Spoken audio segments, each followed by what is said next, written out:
Ayyee hordoftoota fi daawwattoota miidiyaa walabummaa Oromiyaa akkuma baramee egaa maamila keenya Jaal Karoorsaa Bosonaa wajjin deebinee dhufneerra.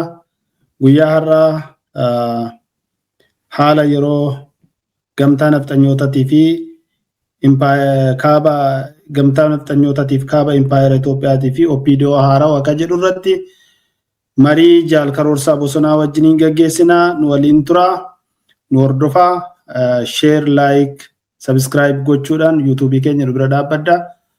Egaa Jaal Karoorsaa naa dhufuu baga nagaan dhufte. Toltuun isinitti haa dhuftu, sitti haa dhuftu. Ayyee Jaal Karoorsaa egaa akkuma mata duree keenya irratti ibsuu yaalletti haala yeroo gamtaa nafxanyoota kaaba Itoophiyaa yookaan kaaba impaayeraa fi OPDO haarawaa jedhu irrattidha. Har'a guyyaa har'aa marii bal'aa ni geggeessina. Mee hiriirri humnoota addunyaa maal fakkaata? Achumarraa eegallu. Hiriirri humnoota addunyaa maal fakkaata? Tole hayyee hiriira humnoota addunyaa babbaqaysanii ilaaluun duratti mee addunyaan akkam keessa jirti waan jedhu waan gabaabduu isii irraa ka'uu barbaada. Addunyaan abbaa humnaati. Mirga, dhugaa, humna waan kana sadeen wal bira yoo kenne ka mirga qabu, ka dhugaa qabu, abbaa humna qabu. Kuni yoo humna hin qabaatin, dhugallee yoo qabaatte, mirgallee yoo qabaatte kan keetii miti. Ka abbaa humnaati. Addunyaan waliigalatti abbaa humnaati jechuun hin danda'ama. Kalammataa immoo sirni addunyaa sirna akka feeteedha yookiin immoo sirna dhablummaadha. International anarchy. Seerri addunyaan itti buluu fi addunyaan itti wal tooyatu ka abbaa humnaa ta'ee jechuudha. Abbaa humnaatu sirna dhablummaa addunyaa keessatti kufte kana itti gargaaramaa jira. Kana lamaan akka ka'oomsaatitti yoo lafa kenne addunyaan sirna dhablummaa hanga har'aa addunyaan keessummeessite keessatti sirnoota hanga hagamtu sadiitu wal jijjiirani.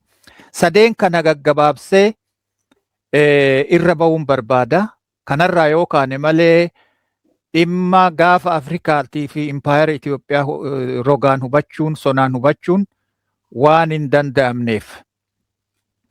Tokkoffaan sirna addunyaa gulantaa sadii keessa qaxxaamure jennee jirra. Addunyaan aangaa'ota lamaan bulaa turtetu turee jechuudha jalqaba. Kuni lola qabbanaawaa yookiin immoo loloota addunyaa tokkoffaa fi lammataan booda eega lolli sun roobee caameen booda addunyaan bara 1947 irraa haga 1990mootaatitti aangaa'ota lamaan bipolar powers aangaa'ota lamaan kumaandamaa turte yookiin cumphamaa turte yookiin bulaa turte jechuun hin danda'ama.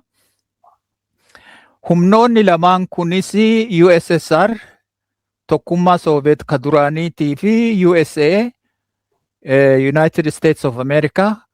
Kanaan humnoonni kun lamaan gurguddoon aangoo qabeeyyiin, uduuda qabeeyyiin isaan kanatu addunyaa bulchaa ture. Mee amaloota sirna kanaa gaggabaabsinee irra deebi'uun barbaachisaa ta'a, laaluun barbaachisaa ta'a. Mooraa lamatu ture. Mooraa warra warshaa diittaa fi akkasumas kapitaalistootatu ture. Waldhaansoo ideoloojii fi mul'ataatu ture. Gamtaa waraanaa lamatu ture. Naatoo fi Waarsoo ka jedhamu allee inni jira jechuudha. Waarsoon hin jiru. Waarsoon diigamee jira. Naatoon ni jira. Lola kittillayyootu olaantummaa qabaachaa ture. Aangaa'onni lamaan kun kittillayyoo hiriirsanii addunyaa jeeqaa turanii wal lolchiisaa turanii kittillayyoo yookiin immoo lukkeelee isaanii ijaaratanii lola kittillayyoo yookiin lola lukkeelee geggeessaa turanii. Awurooppaa bakka lamatti qoodatanii West Berlin Berliinii dhiyaatii fi Berliinii bahaa jedhanii bakka lamatti qoodanii jechuudha. Awurooppaa bakka lamatti qoodatanii addunyaan aangawaa tokko jalatti kuftee jechuudha. Kalammata bara 1990 irraa jalqabee addunyaan humnoota lamaan aangawoota jalaa baatee humna tokkichoo abbaa humnaa jalatti kufte. Kana jechuun maal jechuudha? Unipolar ka jedhamu jechuudha. Ameerikaa jalatti kufte jechuudha. Kana gaggabaabsinee maaltu ta'e ka jedhu yoo laalle USA'n olaantummaa diinagdee, olaantummaa waraanaa, olaantummaa teknoolojii kana gonfattee jechuudha. Addunyaa poolisa addunyaa ka nagaa illee tiksu, ka addunyaa illee tiksu, olaantummaa sirna qeenxeettu bakka ture jechuudha. Primacy of capitalist system. Koministoonni diigamuu jalqabanii, biyyoonni sinni diigamanii, yaanni kunilleeni ufittisatti ce'ee jechuudha. Haleellaa irraa gara ufittisatti ce'ee. Bara kana keessa tarkaanfii gamtokkee fudhachuun baratame. Unilateral action akkuma yaadannu Iraaq, Liibiyaa akkasumas Afgaanistaan mootummaan addunyaa aangawaan tokkichi lola labsaa ture jechuudha. Reebee mootummoota walabaa fi biyya walabaa fi mootummoota birmaduu gogombisaa ture jechuudha. Kaasaa ture. Bara diidamoota keessa olaantummaan aangawaa tokkichaa raawwatee olaantummaan aangawaa sabbooqqoo daneessaa jechoonni kun yookiin dachaa darabeettu bakka bu'e jechuudha. Multipolar. Isa kana irratti xiyyeeffannaa har'a kana keessa jirra. Maaltu ta'aa jira?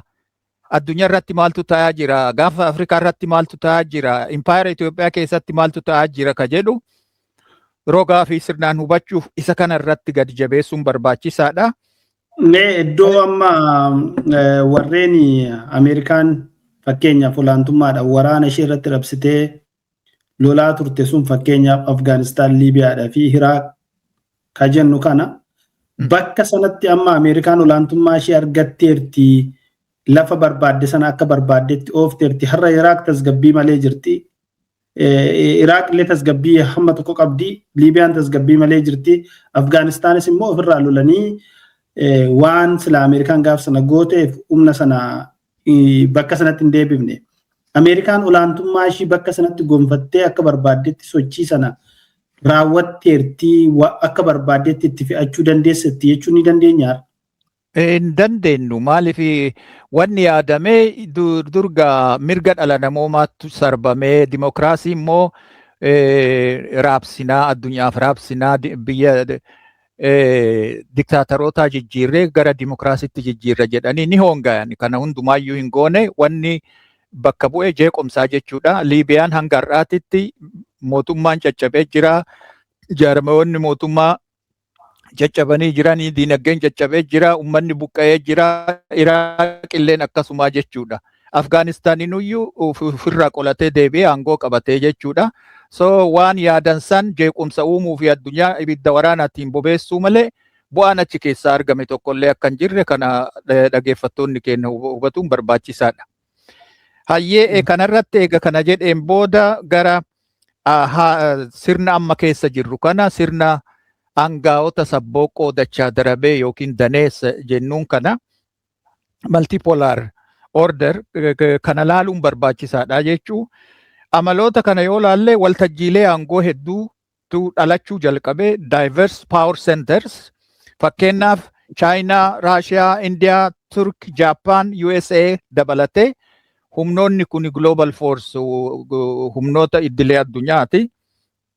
Humnoonni addunyaa ka biraa immoo gamtaa fi mooraan birallee ni uumamee jechuudha. Yookiin immoo shifting alliances, BRICS yoo fudhannee jenne biyyoonni gara 11 ta'an gamtaa uumanii sirna haaraa uumuudhaaf tattaaffii godhanii ka BRICS jedhamu jechuu. Kana keessa gaa biyyoonni Biraazil, Raashiyaa, Indiyaa, Iraan, Chaayinaa, South Africa, Saudi Arabia, Arab Emirates, Egypt, Itoophiyaa fi Indoneeshiyaa dhiyoo kana Itoophiyaa illee gaa fuudhanii achi geessanii jiranii warra Raashiyaa kanatu akkas godhee egaa Itoophiyaan guddinni diinagdee isii sadarkaa olaanaatti ol ce'ee jira jedhanii har'aayyuu kana dhaadessaa jiru. Kana gaa lafarratti wanni arginu faallaa kanaati biyyoota 11 jechuu. Kabiraa humnoota naannawaa haarawaa dhalachuu isaanii agarra. Regional forces yookiin immoo harka gabaabeeyyii ka jennuun ka duraa sun harka dhedheereyyiidha warra hangafoota addunyaa kan Brexit ta'ee warra akka Raashiyaa, Chaayinaa isaan kuni warra harka dhedheeroo Ameerikaa dabalatee.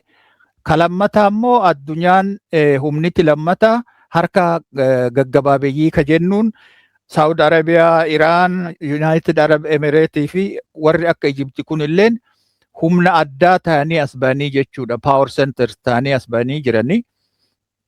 Isaan kunis gaanfa Afrikaa irratti maaltu ta'a wirrijjaa fi dorgommiin maal fakkaata ka jedhutti dhufuun booda hiriira kana lallaaluun gaarii natti waan fakkaatee fi biyyoota ollallee fudhachuun hin danda'a jechuudha. Local forces. Sudaan, Eertiraa, Somaaliyaa, Keeniyaa, Jibuutii kanneenis yoo fudhannee jenne wal dorgommii siyaasaa fi naannawaa geopolitiksii keessatti qooda qabu jechuudha. Kana keessatti Itoophiyaan eessa jirti waan jedhu impaayirri Itoophiyaa eessa jira ka jedhu yoo laallu impaayirri Itoophiyaa dirree jeequmsaatii fi ooyidii jeequmsaati jechuun hin danda'ama.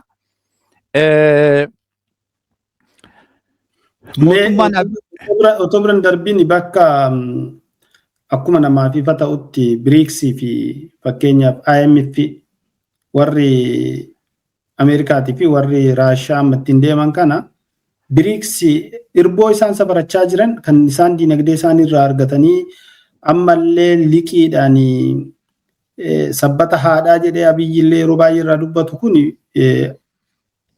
IMF'dha. Isaan irraa fi BRICS kun wal fakkaataa moo aga ammaatti fandiin isaan kennuudhaaf qophaa'an ni jiraata moo Itoophiyaan warra sana keessaa mana keessa namni beelaa ala keessatti immoo waan akkasii gochuun kun fi Ameerikaa wajjin walitti buusee wanti rakkoo irraan geessu hin jiru. Garuu aga ammaatti gargaarsa liqii kan isaan gaafachaa jiran kan isaan waatti jechuu jiran Ameerikaadhuma warra IMF sanarra. Wanti kun akkamitti ilaalama moo maan fiddu jedhanii tuffatanii dhiisan jechuu danda'ama. Gaafii gaarii kaaftee International Monetary Fund yookiin immoo jaarmanni diinagdee leecelloo addunyaa ka jedhamu kan warra Ameerikaaniiti. Ameerikaaniin olaantummaa Ameerikaanii jalatti ijaarame. Itoophiyaan achi keessatti kasaartee jirti. Beenyaa isirraa eeggamu yookiin immoo deet isirraa eeggamu kafaluu hin dandeenye. Kanaafuu amma IMF International Monetary Fund keessatti kasaarraan garasitti of jijjiirtee jechuudha. Achi jalatti dhokachuuf yookiin immoo akkuma hunoo amma agarru qamadiin biyya guute gootaraan guute gara alaatitti ergaa jirra. Inuu paartiin bilchiginnaa qamadii mallattoo godhatee aangoo jechuun filmaataaf dorgommii argaa jirra. Warri BRICS kun gama tokkoon kijiballee guddatanii dhugaa jirtu akka gaariitti hin himanii. Ambaasaaddarri yookiin immoo haajaa alaa biyya Raashiyaa ganama kaleessa moo hedduu tana waa'ee Itoophiyaa kaasee odeessa. Isaan kun warruma kijibaan ijaarame. Puutiin amma Awurooppaa keessatti wanni inni godhaa jiru jeequmsi inni biyya Ukraine irratti uumes kana keessatti maaliifi wal fakkaattiin wal barbaaddiidha ka jedhu karaa biraatiin BRICSiin kunilleen humna tuffatamuu miti. Parsantii 40 dinagdee addunyaa keessaa nutu to'ataa jira jedhu waan isaan jedhanii walumaa galatti BRICS faallaa IMF'ti jechuun hin danda'ama. Sirnoota dinagdee lamaan walii masaanuu ta'antu wal faanaa ijaaramee jechuu. Multipolar order. Sirna tokkoyyuu sirna haarawaayyuu humna ka warra Westitiin yookiin immoo ka warra Ameerikaatiin faallaa ta'e humna jedhanii kanarra tattaafataa jiru kana agarraa jechuu. Kabiraagaa impaayera Itoophiyaa gara impaayera Itoophiyaatitti dhufnee jirra. Biyyoonni ollallee kana keessatti Sudaaniin fudhachuun hin danda'ama. Jeequmsa kanaaf waaltaanii fi harkisee impaayera Itoophiyaatti fide mootummaa nafxanyaa haarawaa mootummaa bilisiginnaati. Kana keessa humnoonni Sudaanilleen bakka lamatti ba'anii qooda qabanii. RSF yookiin humna saffisaa gargaarsaa ka jedhu SAF yookiin immoo Sudaan humna waraana Sudaan kun lamaan yeroo ammaa kana waraanatti jiru. Itoophiyaan Arab Emireetiin gargaaramtee mooraa leenjii daangaa irratti bantee jirti. Kuni waan ifa jiru. Reuters warri gaazexeessonni gurguddoon addunyaa kana gabaasaa jiru. Lolli kuni eessatti dhaabata? Bakkeen inni itti dhaabatu baay'ee hamaadha. Keessattuu humna saffisaa gargaarsaa jedhamu kuni Jaanjaawid milishaa kan ammaan dura mirga dhala duguggaa sanyii raawwate Daarfur keessatti isa kana cinaa dhaabbachuun Wagner ka jedhamu humna mercenary yookiin humna waraana bittaa fi gurgurtaa isa kana wajjilleen qunnamtii qabu. So yakkamaa addunyaa irratti yakkamaan beekame duguggaa sanyiitiin beekame sababii Arab Emirates Abiy Ahmediin naqattoo itti naqattee harki masakattuu fi gaaditee ilmattu sanirraa ka'uudhaan waan Arab Emirates godhi jetteen in godhaa jechuu Abiy. Odoo maal fiduu danda'a waraanni kuni? Jara kanaan duuba eenyutu jira? Biyya Itoophiyaa impaayera Itoophiyaa jedhamu san keessa sanitti maaltu dhufuuf deema odoo kan jedhu odoo laaliin. Kabiraa Eertiraa fudhachuu dandeenya. Saawud Arabiyaa fi Eertiraan Saawud Arabiyaa fi Arab Emirates Eertiraa irratti wal qabaa jiru. Gama tokkoon wal morkaa jiru. Ijipti illee achuma jirti. Kanallee tuttuqee Abiy Ahmed handaara galaanaa argachuu qabnaa ka jedhuuni siyaasaa gaafa Afrikaa balleessaa jira, laaqaa jira. Sumaalee keessallee dhiyeenna kana Sumaaleeland Israa'el beekomtii kenniteefii jirti. Israa'eliin booda immoo Ameerikaatu jira. Kuni garamitti akka deemu humnoonni addunyaa irratti hiriiran kun wal harkisanii dirree jeequmsaa impaayera Itoophiyaa kanatti dhufuuf jiraatu jechuu. Keeniyaalleen rakkoo Alshabaab wajjin qabduun humna kana keessa seenuun isii hiriira kana keessa seenuun isii waan oolu hin ta'u. Jibuutilleen akkasuma Affaarii fi Isaa rakkoo isaan jidduu jirurraa kan ka'e. Kanaafuu mootummaan Abiy Ahmed kana maraafuyyuu waltajjii jeequmsaati wanni jennuuf waraanni ammaan dura biyya ibidda gubaa jiru osoo hin caamin osoo rakkoon sun hin furamin waraana haarawa duumesseessuu isaa argaa jirra. Meeshaa fi loojistika walitti guurataa jiru. Daangaa irratti humna isaanii qubsiisaa jiru. Biyya keessaan immoo akkuma reefuu kana jenne gamtaan humnoota shananii ijaaramuu isaa quba qabna. Kuni ololaa miti. Humnoota sanatti deebina. Waraanni amma naannoo gaafa Afrikaa keessatti dantaa biyyoota Arab Emireetiitii fi Saawud Arabiyaatiin fi Ijiptiin deeggaramu kuni erga fokkorsuun eegale bubbuleera. Waa erga jechuu qabanii bubbulaniiru. Akka ammaatti wanti ta'e tokko hin jiru oduu malee. Amma immoo dura galaana diimaa ni barbaanna. Baaleenis yoo ta'e booleen galaana diimaa argachuudhuma qabnaa ka jedhu lafa kaanii deemuu turan. Amma immoo ibsa Geediyoon Ximootiyoos baasee karaa Eertiraatti dheengadda xalayaa barreessanii daangaa lafa keenyaa keessaa ba'aa lafa keenya qabattanii jirtu ka jedhu jira. Amma dubbiin kuni bifuma sanaan kaasuudhaaf deemudha moo tooftaa jijjiiraniiti moo naasuutu akka kanatti barreessisaa jirattanii yaaddu? Darbee immoo waraanni kun yeroo dhiyootti ni ka'attanii ni amantu. Yoo immoo ka'e immoo Itoophiyaatu jalqaba moo jara santu jalqaba ka jedhu mee'ootti. Statementii haja alaa mootummaa Abiy Ahmad arginee jirra. Gama tokkoon kadhaa fakkaata, sodaa fakkaata. Gama biraatiin immootiyyuu doorsisuu fakkaata. Doorsisee waan akkasii waa hedduu of keessaa qaba. Tokkoffaa sodaa qaba. Ka lammataa immootiyyuu doorsisuu barbaada. Ka sadaffaadhaa kadhaa fakkaata statementii sana akka dubbisetti.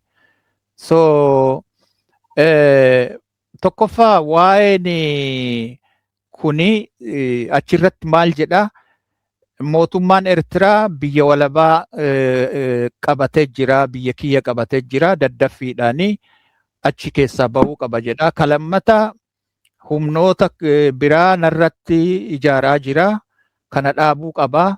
Waraana ofii keessaa baasuu qaba. Akkuma ammaan dura paarlaamaa irratti jedhee mootummaan Eertiraa mirga dhala namoomaa yookiin mootuyyuu uummata Tigraay fixee jira. Wanni irratti wal dhabne illeen kana. Kanallee of keessaa qabaa jechuudha. Wanni irratti wal dhabne kama ofii afeeree mootummaa alagaa tokko, mootummaa alaa tokko fuudhee biyyatti galchee lola wajjin gamtaa uumee lolaa ture. Har'aas garagalee uummata Tigraay waan harkaa fixanii fi sanirratti wal lolli ka jedhullee conspiracy theory sana dhageenye jirra. Lolli inuu jalqabameen jedhaan egaa. Inuu lolli jalqabamuu isaatti mul'ata. Lakki duumesseessee hin jalqabamne wanni jedhu ani akka xiinxallaa kiyyaatitti lolli already jalqabamee jira. Keessaan jalqabee jira. Fakkeenyaa fi gamtaan shanachaa ka booda itti dhufnee akka gaariitti babbaysinu ijaaramee jira. Kuni olola osoo hin ta'in oduu qabatamarra ka Ijipti duuba jirtu, ka Eertiraan jirtu, ka TPLF faannoo akkasumas Oppiidiyoon humniti Oppiidiyoo tokkollee waraana ka uummata Oromoo jalaa dhokatee achi keessatti qooda fudhatus humniti xiqqashoo wayii ni jirti jedhamee jira. Sun qabatamaadha. Kanaafuu lolli already jalqabee jira. Tigraay gara Sallamti irratti walitti bu'insatu ture, lola hamatu ture. Warra Abiy Ahmad achi keessatti ijaare TPF Tigraay Peace Force ka jedhamu yookiin humna nagayaatii fi waraana Tigraay yookiin immoo TPLF jidduutti lolatu ture jechuu. Lolli suni Southern Tigraay irratti geggeeffamaa ture. Hanga ammaatis boordarii yookiin immoo daangaa Afaaris dabalatee wal doorsisuu fi walitti bu'insatu jira jechuu. Ka biraa faannoon gamtaa kana keessa jirti jechuu. Lolli guyyaa har'aa kana sa'aatii 32 yookiin 72 keessatti lola walirraa hin cinnetu geggeeffame. Lola kana keessatti faannoon Dabra-Taaboriin to'achuu isiitti mul'ata. Lola riphee lolaa osoo hin ta'in faannoon gara lola dhaabbataatitti fi lola kaayaatitti from gorilla to conventional war uf jijjiirtee jirti. Yeroo adda addaatitti Dabra-Taaborii fi magaalota adda addaa dhuunfachuudhaaf yaalaa turte. Yeroo gabaabduu keessa cabsii loltee keessaa bayaa turte. Amma garuu humna biltsiginnaa raayyaa ittisa cunqursaa isa kana itti bobbaasanii faannoon Dabra-Taaboriin cinaa isaa dhuunfattee qabattee keessaa bahuun waraanni achirratti kasaaree yookiin immoo waraanni biltsiginnaa moo'atamee gara duubaatitti keessaa butachuun isaa harkifachuun isaatti mul'ata. So karaa Tigraayinis naannawa fakkeenya flash point Walqaayit yoo fudhannee jenne garasitti gara Humaraa humnoonni adda addaa mootummaa Eertiraa dabalatee humna isaanii daangaa irratti guuraa jiranii, loojistika isaanii irratti qopheessaa jiranii. So lolli already jalqabamee jira. Waan fuuldura duumessees ni rooba jennu natti hin fakkaatu jaalchicha. Gamtaan nafxanyoota kaaba impaayeraa fi OPDO haaromni kuni waan isaan fakkaatan tokko lama sadiin nu himteerta. Haa ta'u immoo waliigalteen amma isaan godhatanii itti deemuu jiran kun Oromiyaa irratti dhiibbaa akkamii fiduu danda'a? Darbeesi warri kun waliigaltee hedduudha qabu. Akkuma kaabaatti jechuudha. Akkuma naannoo sanaatti Eertiraa, Tigraay, Amaaraa, Faannoo Amaaraa jedhanii wal gurmeessanii jiru. Akka semetikiittidha kan isaan qophaa'anii itti deemuu jiran. Kan isaan barbaadan keessaayyuu warreen kun waliin fakkaatan jechuun ma danda'ama.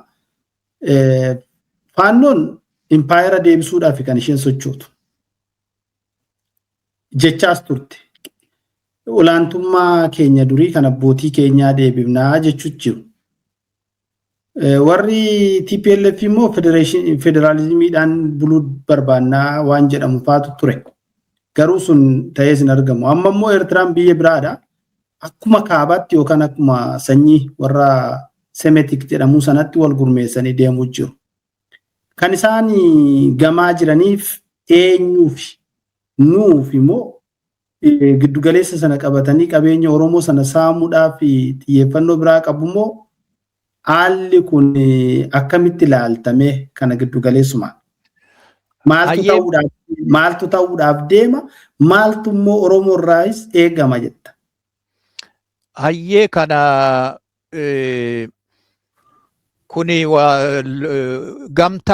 gamtaan keessattuu nafxanyoota kaaba Itoophiyaa yookiin Habashaa hundeen isaa ka irratti ijaarame ummata Kuushiitii fi Semetik ka jedhu jechuu Habashoota jechuudha. Kanarratti ijaarame Isaayyaas Afwerqii yeroo adda addaatitti seenessa kana dubbataa ture, facaasaa ture. Mootummaan Abiyyi Ahmad akka waan mootummaa Oromootii fi mootummaa warra Kuushii ta'etti fakkeessee kaayaa ture. Kanaa miti garuu dhugaan jiru. Akeekni isaanii gamtaan humnoota shanii kuni baay'izawee shanaffaan harree wayii ka yaabbatanii kiiloo 4 ittiin seenan barbaadachaa jiru Oromiyaa fi Oromoo keessa.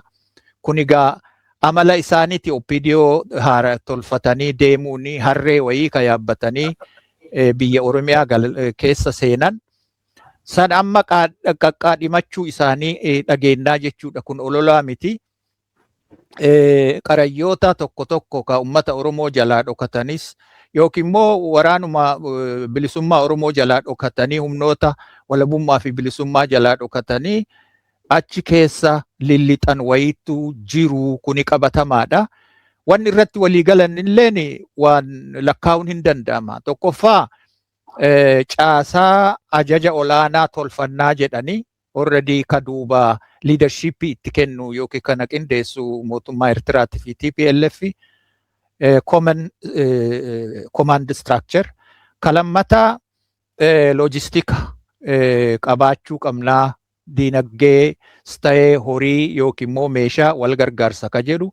Ka sadaffaa information wal jijjiiruu ka jedhu qunnamtii fi walumaa galatti hoggana waloo tokko akka tolfatan. Kanagaa ka duubaan faayinaansi godhuu fi diinagdee itti laatu mootummaa Ijiptii. Mootummaan Ijiptii waa'ee laga Abbayyaa irratti wannoo jabduu qaba. Ajandaa jabaa tokko qaba. By the way, ajandaan laga Abbayyaa ajandaa laggeenii irraallee walitti hidhataadha. Ajandaan laga Abbayyaa keessattuu Oromiyaan biyya laggeeniiti. Politikaan bishaanillee olaantummaa qabaa jechuudha kana keessatti. Kanas akka gaariitti hubachuun barbaachisaadha. So walumaa galatti gamtaan kuni akeekni isaa Oromiyaa qabeenya Oromoo dhuunfachuu, Oromiyaa yookiin immoo biyya Oromoo seenuudha. Dhumaalettiin isaa Finfinnee jechuudha. Finfinnee yoo ga'inii fi yoo aangorraa buusanii Abiyyi Ahmadiin mootummaa nafxanyaa haarawaa kana aangorraa buusanii aangoo qabachuudha jechuudha. Achiin booda maal ijaaruuf deemu ka jedhu sadeenuyyuu garaagarummaan qaban waan ijaaran san irratti mootummaa nafxanyaa haarawaa walumaa galatti impaayera kana keessatti ijaaruudha. TPLF illeen sirna federaalaa akka tol'ee ittiin elmattuutti itti gargaaramti malee yoo fedhiin isii impaayera Itoophiyaa akka TPLF jalatti komaandamu ijaaruu ture. Kana waggootni 27 dabran ragaa qabatamaadha. Mootummaan Eertiraallee nafxanyaadha. Keessattuu Eertiraan bilisa bahuu qofaa osoo hin ta'in Hamaaseenootaa fi baddaan Eertiraa keessattuu Tigraay walitti abashoota asliitii jechuudha. Kanaafuyyuu Isaayyaas Afwerqii fedhiin isaa yeruma tokko bilisummaa Oromoo deeggaree hin beeku. Impaayerri Itoophiyaa deebi'uu qaba jedhee nama amanuu faannoo kittillayyoo achirra kaa'uu barbaada. TPLFs deebisee achirra kaa'uu barbaada. Oppiidiyoo harree yookiin fardalleen jedhuunani fardi wannoo kabajamaadha. Horii kabajamaadha fardi ka Oromooti. So harree yaabbatanii Oromoon Boorana jedha fardaani. Ne asuma irratti otooni kana xumuriin yoon dhagaama ta'e wanta fakkeenyaaf waan gaafa Afrikaa keessatti amma naannoo sanatti deemaa jiru bara 1991 TPLFin otuma baa'oon jiru Oppiidiyoo hummattee dhaqxee mooraa qabsoo Oromoo Tigreedhaaf kennitee Oromoo waggoota kana hunda balaa gurguddoo irraan TPLF gaa turte. Gootota Oromoo fixxee qe'ee Oromoo balleessitee as buutee namoota dhabamsiistee biyyaa nama yaastee iyyummaatti nama galchite. Kun kan raawwate Oppiidiyoodha. TPLF caalaa qooda guddaa kan keessatti taphate Oppiidiyoodha. Bara 2018 otoo hiyyanii warrumte har'a akkuma baay'ee gabbee alaaku Abiyyi bilisoomni irrafaa kan nuun jedhantu jiru. Abiyyis lammaanis ABO'dhafaa kan nuun jedhantu jiru. Fuudhamee wanti sun itti kennamee dhiigni ilmaan Oromoo qeerroon meeqatti dhangala'eetidha kan Abiyyi dhaqee iddoo sana qabate. Herga sana asii immoo qe'een Oromoo waan ta'e wallaman gaafachiisu waan namuu argaa jirudha. Kan har'a akkatti jiramus akkatti namni jirus kan addunyaanuu ragaa baatu. Maaliif warruma harka dhiigatti deebisamee kenname? Maanni garaagarummaan faannoo fi Abiyyi? Maanni garaagarummaan TPLF fi Abiyyi? Garamitti deemaa jira qabsoon Oromoo? Har'a faannoo wajjin waliigalteetu geggeeffamaa jira. Waliigaluu dandeenya jedhanii. Okay? Maanni jijjiirama namaati moo jijjiirama akeekaati? Oromiyaan bifa kanaan ciramtee hiramtee warra immoo sirumaayyuu maqaa hin taane nutti moggaasan warra kaleessa harma nu muran haanoleef kan seenarraa baranneetti namuu rakka itti gubatnee itti qo'annee akkasittiin dhumnee harkii farmi nurraa muramee hin jiraannu jedhee dhaloonni itti hobbare kan xiiqii nama qabsiisee qabsootti nama seensise. Warra immoo har'a morma nu mure, warra immoo qe'ee keenya keessatti abiddaan nu gube. Waraanni bilisummaa Oromoo ABO'n faannoo wajjin waliigalee deemuudhaa fi maandeetii eenyurraa fudhateeti. Uummata Oromoo teeyyame tooftaan maanni garaagarummaan PPT fi warreen kana moo diinuma wal fakkaataa opiidhaa irratti muuduudhaaf jecha wanti kun deemaa jira isa jedhuun oo kanarraa waanaan jetta. Hayyee ka amma itu tanarraa jalqabaa waraanni bilisummaa Oromoo waraanni bilisummaa Oromoo akka quba qabutti ka dhiiga isaa dhangalaasu fi lafee isaa caccabsu walabummaa bilisummaa uummata Oromootii fi walabummaa Oromiyaati. Wannoo sadeen san kaayoo sadeen gurguddoo san biyya walabaa mootummaa birmaduu fi uummata bilisa uumuudha akka jedhu waraanni ABO WBO waraanni bilisummaa Oromoo kaayoo kanaa fi qabsaawaa jira. Oppiidiyoo haaraa akka jennu kuni warra namoota qarayyoota seenarraan baranne seenarraa barachuu fedhas hin qabne akka nama dhuunfaatittis ta'ee yookiin namoota xiqqashoo Oppiidiyoo haarawa. Maaliif humnoonni nafxanyoonni kaabaa yoo Oppiidiyoo ijaaratan malee Oromoo keessaa Oromiyaa qabachuu hin danda'an. Kun seenallee nu mirkaneessee jira. Kuni waa ololaaf waan kaafnu miti.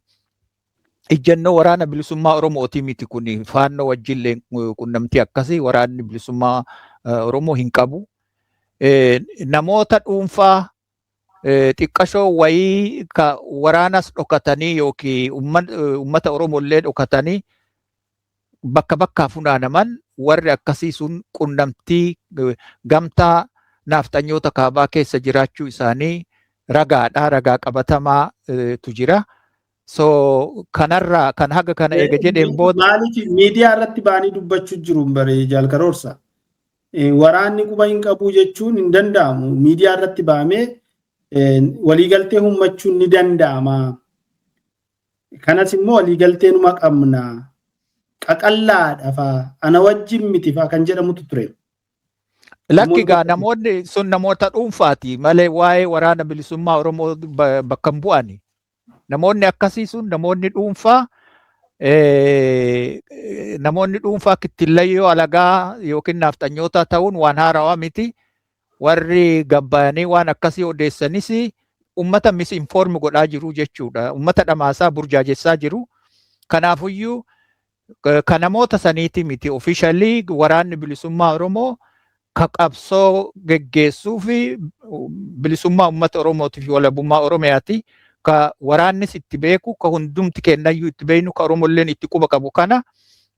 Kanaafuu namoonni dhuunfaa yookiin fedhii dhuunfaati dantaa murnaa jala deeman isaan kun waan isaan jedhan kana miti ka akka ragaatitti fudhachuun nurra jiraatu. So isaan kana tuffannee uummata Oromootitti saaxiluu malee kun ijjannoo waraana bilisummaa Oromoo akka hin ta'in irra deebi'ee si gajjabeessuu barbaada. Eega kana jedheen booda uumama Oppiidiyoo kana mee haa ilaallu. Oromoon kana akka gaariitti na dhageeffachuu qabdani. Oppiidiyoo yoo ijaare malee nafxanyaan kaaba Itoophiyaa biyya Oromoo seenuu hin danda'u. Aangollee qabachuu hin danda'u. Aangorrallee qabatee turuu hin danda'u. Kana ragaan qabatamaan waan ammaan dura bara TPLF ta'ee jechuudha. Humnoonni kaleessa Oppiidiyoo dullacha ijaaran mootummaa Eertiraati tokko. Waraana dargii ka waraana lola keessatti booji'ame walitti guuree TPLF itti ka kenne. Inuu adda bilisummaa Oromootitti illee kennuuf turanii jechuudha. Addi bilisummaa Oromoo yeroo sanitti irraan fudhanne malee booji'amaa waraanaa kana jalqaba adda bilisummaa Oromoo gaafatanii odeessi hanquba qabu. Adda bilisummaa Oromoo harkatti didee jennaan TPLF itti kennanii Oppiidiyoo ijaaranii jechuudha. Oppiidiyoo dullacha. Oppiidiyoon dullachi waan waggoota 27 nu godhe caalaa biyya Oromiyaa ka seensise harreen itti fe'atanii yaabbatanii biyya Oromoo seenan ka karaa itti agarsiise Oppiidiyoo dullacha sanii jechuudha. Ammallee humnoonni kun seenaan ofirra deebi'a. Oppiidiyoo haarawayii qambeeffatanii jiranii jechuudha. Kuni ololaa miti wanni jedhaa jirru waan qabatamaa keessattuu soorsii alaatirraa argame jechuudha. Madda alaatirraa argame jechuu. Kanaafuu uummanni Oromoo kanarratti of eeggannoo godhuun isarra jiraataa jechuudha. Walumaa galatti gaa humnoonni shanan jenne suni ka Ameerikalleen duuba jirtu. Ijipti jenne, Eertiraa jenne, TPLF faannoo akkasumas Oppiidiyoo haarawaa ka namoota dhuunfaa fi dantaa dhuunfaa fi murnaa qaban ka uummata Oromoo jalaa dhokatanii achi keessatti qooda fudhachaa jiran jiraachuu isaanillee uummanni Oromoo kana hubatee akka gaariitti hubatee addaan baafachuun dirqiidha jechuudha. Dogoggora lammataa Oppiidiyoo lammataa ofirratti moosisuu mannaa yookiin Oppiidiyoon haarofni har'allee nafxanyoota kaaba Impaayeraa fuudhee biyya Oromiyaa akka hin seensifnee fi akka aangoo irratti barcumaa irratti hin tiiksine ummanni Oromoo bakka jiruun kana quba qabaachuu qaba jedhee amanaan. Okay, galatoomi Jaal Karoorsaa. Ayyee haala xaxamaa fi jeequmsa kana keessatti ABO'n tarsiimoo akkamii hordofuu qaba jetta?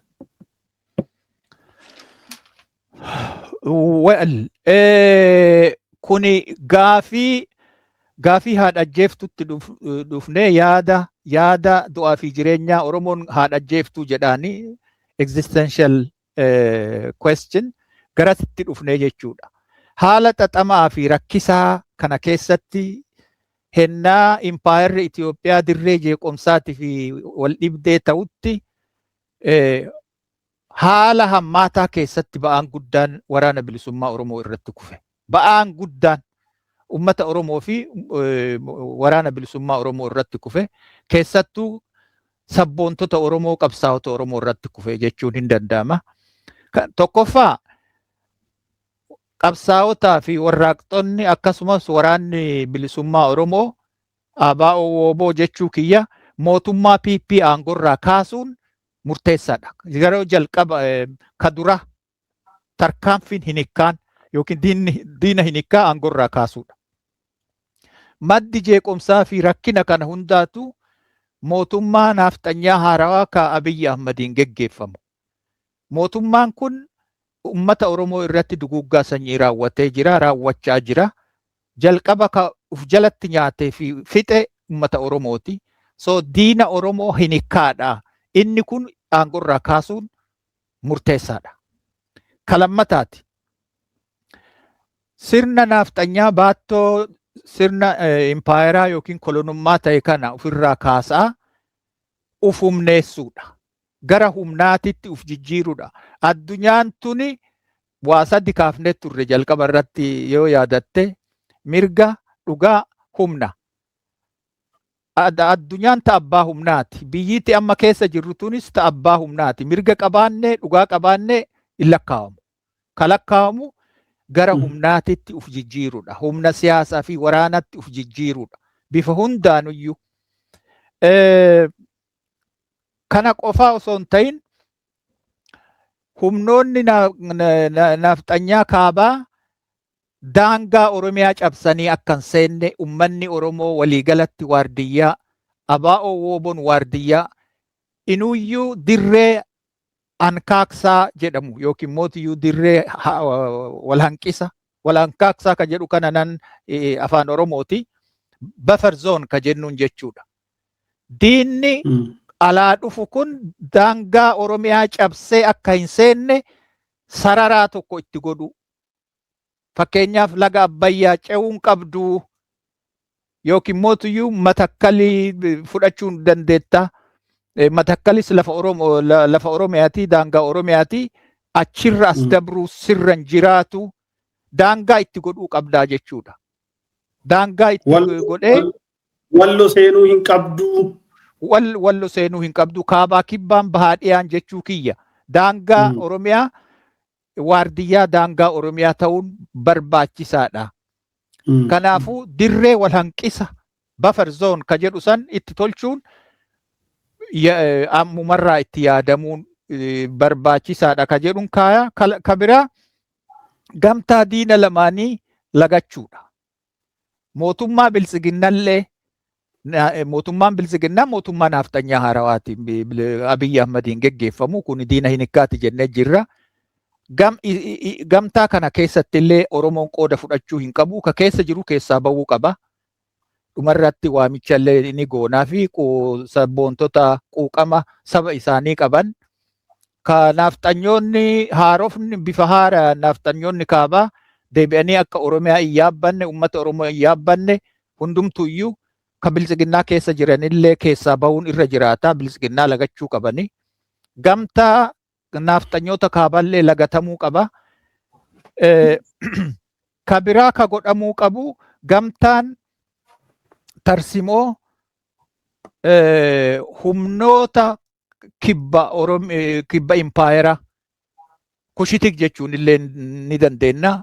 Ka akka Sidaamaa, ka akka Walaayitaa, ka akka Sumaalee, ka akka Affaar.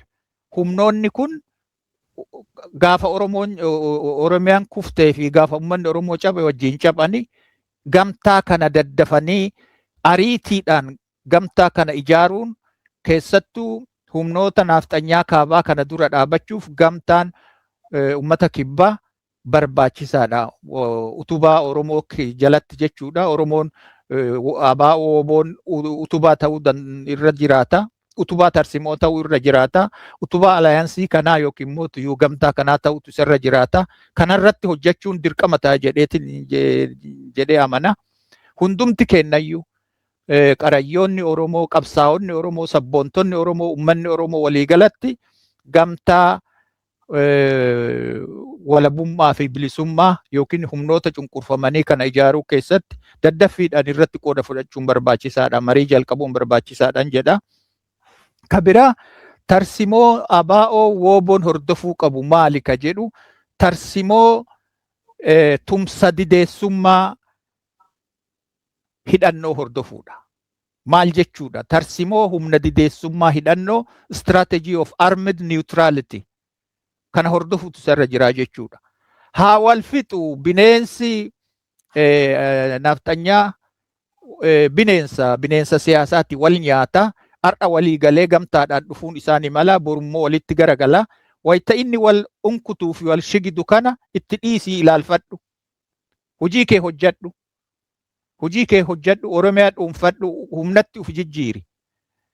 Gaafa isaan wal caccabsanii tokko keessaa olaantummaan dhufe yeroo san Oromoonis ABO WOBO'nis gara humna hin tuffatamneetti yookiin immoo humna hinikkaa tokkotti humna jabaa tokkotti waan uf jijjiireef keessaa ba'uun keessaa fuulla'uun hin danda'ama.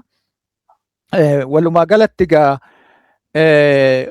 haala hammaataa fi xaxamaa lola haarawaas deemu gamtaa humnoota naafxanyaa kaabaatii fi akkasumas mootummaa bilisiginnaa ofirraa qolachuuf yookiin immoo ofirraa dha'uuf mootummaan bilisiginnaa jalqaba aangoo irraa kaasuun baattoo sirna kolonii impaayeraa ta'uu isaa akka gaariitti hubatamaadha. Yoo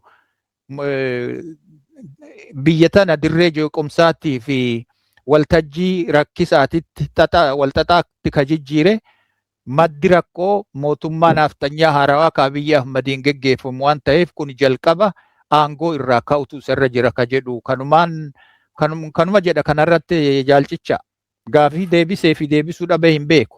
Lakki akka gaariitti irraa dubbatte tokko bafarzoonii sana qopheeffachuun dirqamuma har'aa kaa'amee yoo ta'e malee lafa Oromoo keessa dhaabbatan. Bafarzoonii gaafa jennu faannoon Oromiyaa keessa iyyuu lolaa jira.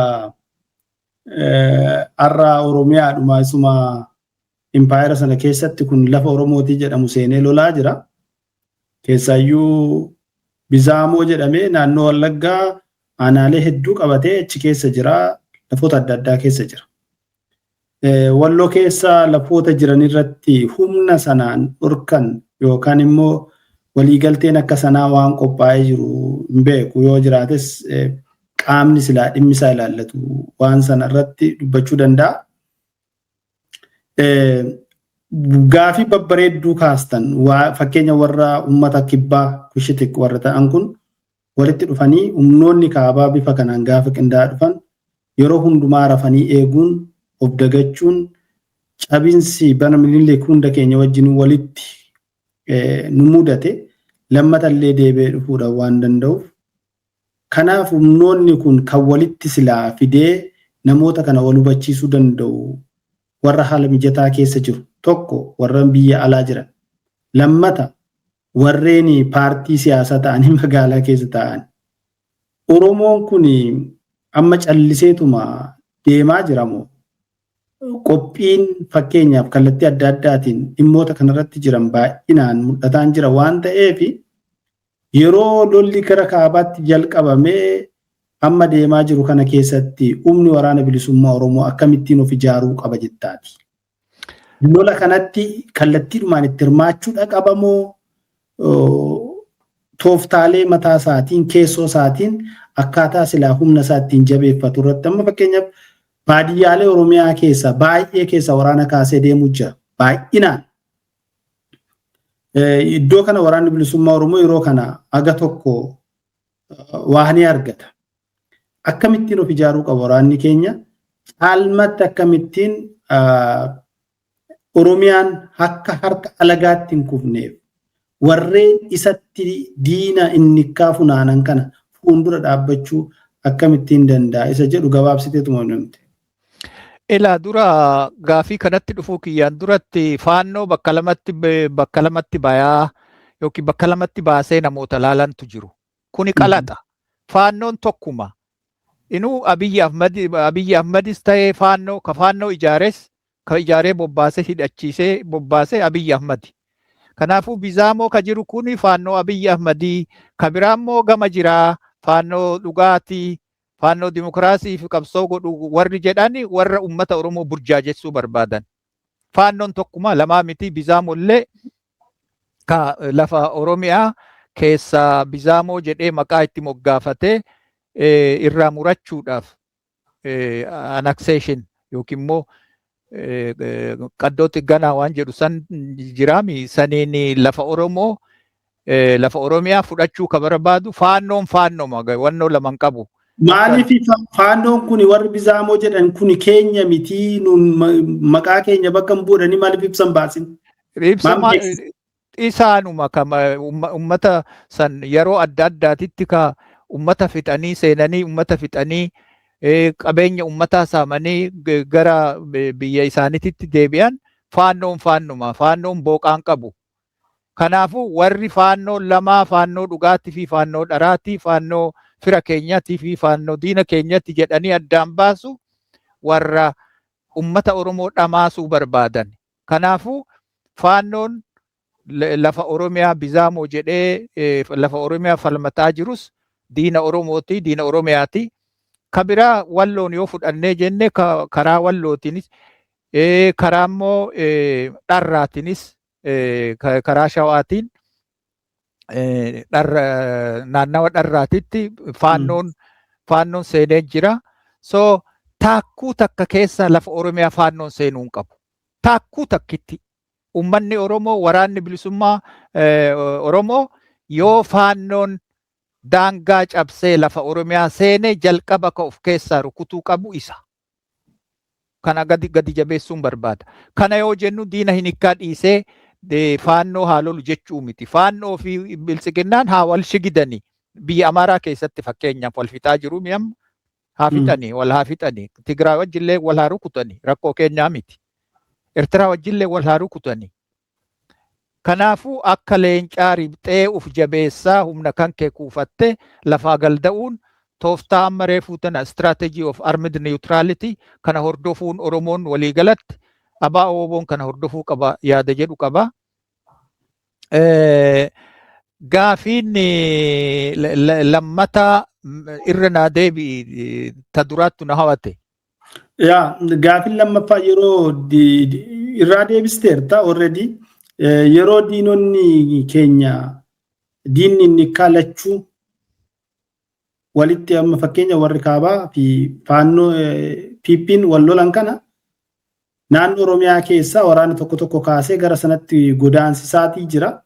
Odeessa qabnuuni waraanni bilisummaa Oromoo maal gochuudha qaba humna isaa kana yookaan immoo lola PP kana wajjin kallattiidhaan itti godaanurraa Ogaa diinni wal loltu fakkeenya bara durii keessatti gaafamu loloonni tokko ogaa deeman tooftaadhaan sirna gadaatiin wantoonni Oromoon ittiin keessaa bahee of jabeeffatee humna isaa jabeeffatu ni jiraata. Carraan akkasii yeroo namaaf uumame waraanni bilisummaa Oromoo akkamittiin humna isaa jabeeffachuu danda'a?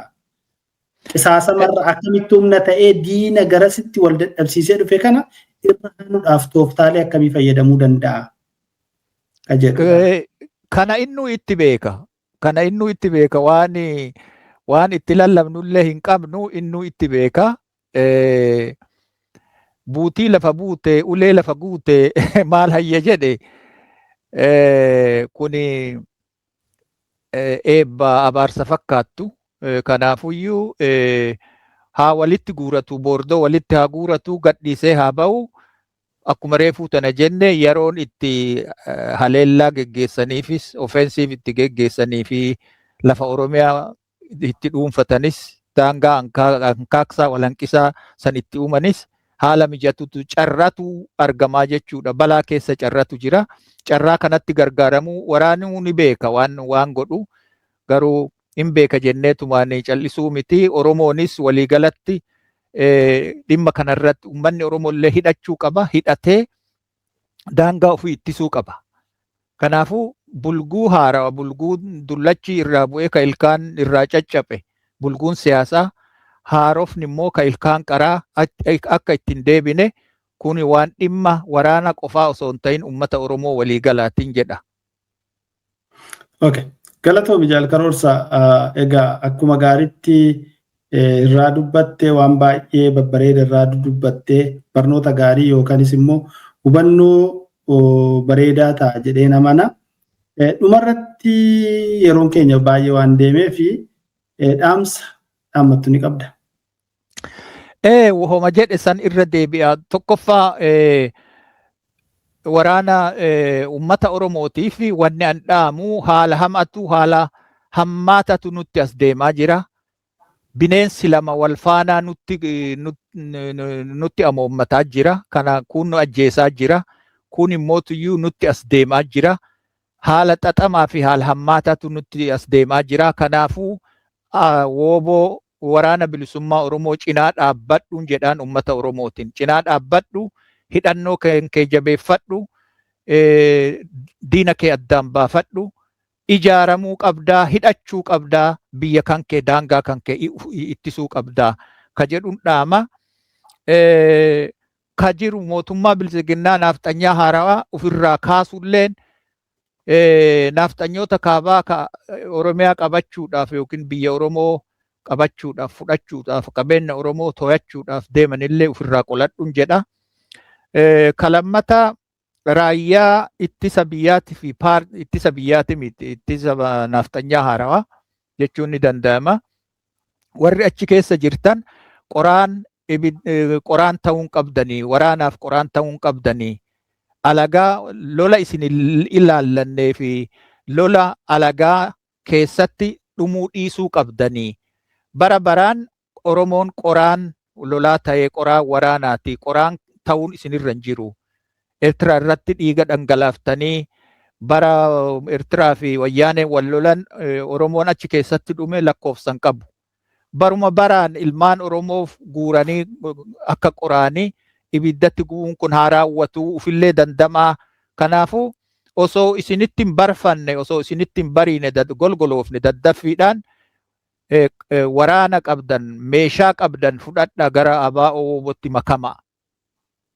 Itti daddafaa carraan kun isin hin dabrin ka jedhuun dhaama.